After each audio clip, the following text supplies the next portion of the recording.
मुनमुन ब्रह्म बिथांजोनि बायदिब्ला हाग्रामा महिलारियाबो अग्रमन्थि नामा?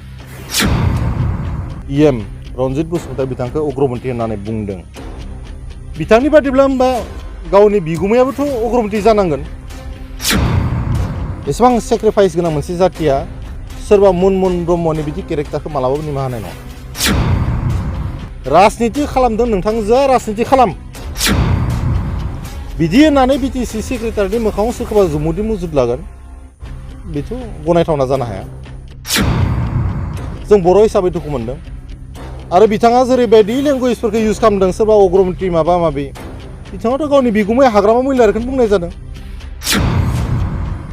होमबा गासैबो बिएलटिनि दैदेनगिरिफोरखौ दिनैनि तारिखआव बिथाङा अग्रमन्थि होनगोन नामा? मोनसे एकर्ड खालामना लाबोनायनि उनावबो बानिजाथाव बर'नि दावहारु जोहोलावजो बिथांमोना दिनै बिटिआर एकर्ड खालामनानै फैबाय। दा बिथांमोनखौबो अग्रमन्थि होननानै बुंगोन नामा?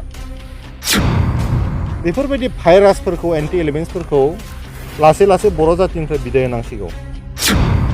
एसे दिनैनि तारिखआव आं दुखु मोनदों सासे बर' हिसाबै। मानो बर' माहारियाव आइजोफोरखौ सानफ्रोमबो जोङो माइनाव बा लोखि होननानै सनमान खालामो। माइनाव माने जाय न'खराव माइनाव दङ न'खरा ग्रोम ग्रोम जायो, धोन सम्पति गोनां जायो, जोबोद मोजां आब्रुथि न'खरा सोलियो, समाजा दैदेन जायो।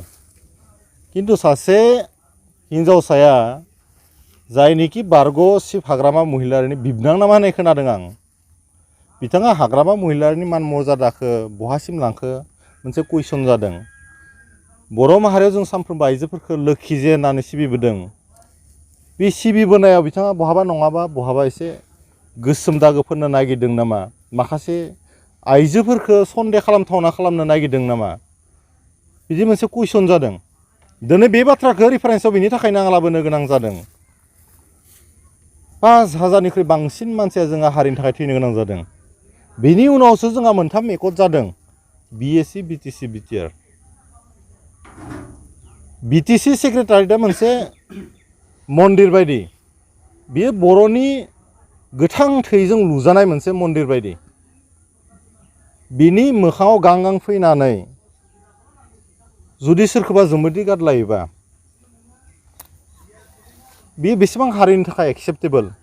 सोरबा सोरबा सोंहरदों आंनियाव जे बे मुनमुन ब्रह्म ना मा होनना बुङो बे आइजोआ बर' हारियाव बेसेबां कन्ट्रिबिउसन दङलै होननानै।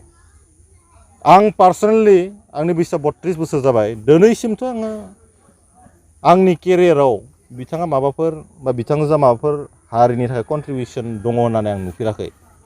दङब्ला बिथाङा बुंनांगौ हारिनि थाखाय मा मा मावदों मावाखै। आरो जुदि मावदोंब्ला बिथांजोआ बेखिना नलेजआबो गैया नामा? जाय बिटिसि सेक्रेटारियेटनि मोखाङाव फैनानै सोरखौबा जुमुदै गादलानानै थांनाय। बेराफारसेथिं सासे आइजोआ बिदि आखल आखु दिन्थिनाया बर' हारिनि थाखायनो बेसेबांबा लाजिथावना। दिनै नोंथांमोना सांबादिक हिसाबै माखासे फुटेजआ थागोन, बैखालि बिथांनि जि जुमुदै गादलानाय गुबुनखौ बेखौ नायनानैसो लाजिनाय मोन्दों, बर' हिसाबै लाजिनाय मोन्दों। हाग्रामा महिलारि बिथांनि बिबनां जानायखायनो बिथाङा एमसिएलए जादों होननानै माखासेया बुंदों। डेट मिन्स बिपिएफनि समाव एक नाम्बार बाथ्राया नेपटिजम सोलिदोंमोन नामा? बेराफारसेथिं हाग्रामा महिलारि बिथां बारग' चिफ बिटिसिनि बिथाङाबोथ' मोनसे समाव बिएलटिखौ दैदेनबोदोंमोन। मुनमुन ब्रह्म बिथांजोनि बायदिब्ला हाग्रामा महिलारियाबो अग्रमन्थि नामा? बिथाङा जेरैबायदि बिटिआरनि मानाव गेदेर इएम रन्जित बसुमतारी बिथांखौ अग्रमन्थि होननानै बुंदों। बिथांनि बायदिब्ला होमबा गावनि बिगुमायाबोथ' अग्रमन्थि जानांगोन।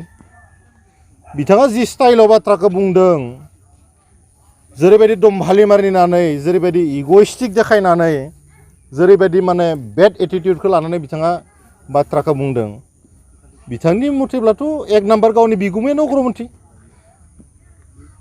मोनसे बाथ्राखौ आं दिनै सानदों, सासे पाब्लिक रिप्रेजेन्टेटिभआ उग्रपन्थी आरो डेम'क्रेटिक सिस्टेमाव पाब्लिक रिप्रेजेन्टेटिभनि जि सन्मान बेखौबो मिथिया नामा? आरो बेनो पर्बत जरानि थाखाय एसे दुखुनांथावना जादों। बेराफारसेथिं बर' आइजोफोरनि जि सन्मानखौ जाबाय माइनाव जोंनि लोक्षिफोरनि सन्मानखौ जाबाय जोंनि बर' आइजोफोराथ' बिदि सोरखौबा जुमुदै गारलाया आच्चा सोरबा पार्सनेल बा सोरबा इन्डिभिजुवेलखौ जुमुदै गारलाबाय बेखौ बबेबा मोनसे लेभेलाव पार्सनेल जुद्ध होनानै नांलायनाय होननानै मानिना लायोबाबो बे बिटिसि सेक्रेटारियेटआथ' बिथांनि बिफानि सम्पति नङा हाग्रामा महिलारि बिथांनि बिफानि सम्पति नङा बर'नि गोथां थैजों लुजानाय बिटिसि सेक्रेटारियेट बिनि मोखाङाव जुमुदै गारनो सोर अधिकार होखो हाग्रामा महिलारिनि बिबनांबानो जि गोसो बेखौनो खालामनो हायो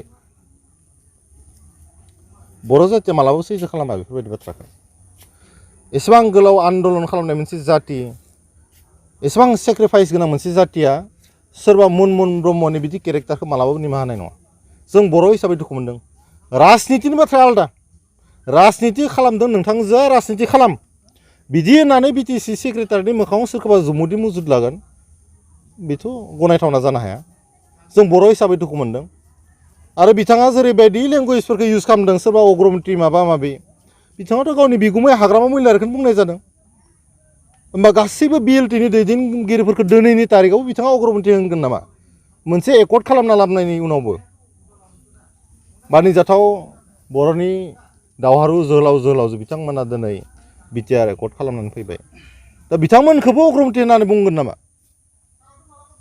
रायजो राजाया मोनसे डेम'क्रेटिक सिस्टेमाव एस पार माने कनस्टिटिउसन बिथांखौ दिनै बिसायख'थियाव देरहानानै इएम खालामदों बिथांखौबो जुदि अग्रमन्त्रि होननानै बुङोब्ला बिथांजोनि जि मेन्टेलिटि लेभेल अफ थिंकिंआ बेसेबां गाज्रि बेसेबां डार्टि माइन्डेड मानसि जागोन बेखौ बर' रायजो राजाफ्रानो मोनसे समाव बिजिरगोन आं खावलायनोसो नागिरदों बर' रायजो राजाफोरखौ बेफोरबायदि भाइरासफोरखौ एन्टि एलिमेन्ट्सफोरखौ लासै लासै बर' जातिनिफ्राय बिदाय होनांसिगौ